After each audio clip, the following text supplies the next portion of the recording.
We have to find support for our own narrative about our life and about the world.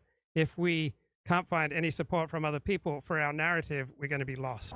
Among the people that he respects, then it will be increasingly difficult to hang on to his narrative.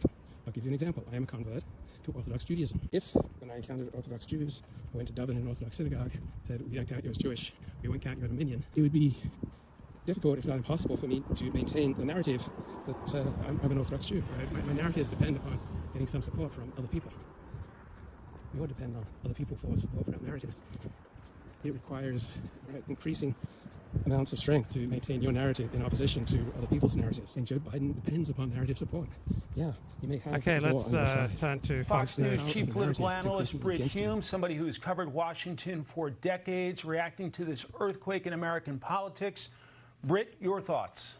Well, I think this is a case of the president making peace with the reality that he couldn't win. The support was ebbing away from him. The donations, as Brett Baird has pointed out, were beginning to dry up.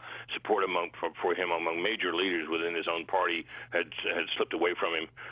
And obviously, in addition to that, the polling was negative, very bad. His pride, I think, is what kept this decision open for as long as it did. But I think when we look back on the history of this time, Mike, it will be believed by nearly everybody that this outcome became inevitable once that debate happened, and he did so poorly in it. Does it sting even more, Britt, when you consider that Pelosi, Schumer, people he served with for decades, were kind of leading the charge against him? I'm sure it does, and I'm sure it has. He's a proud man and at times a stubborn man.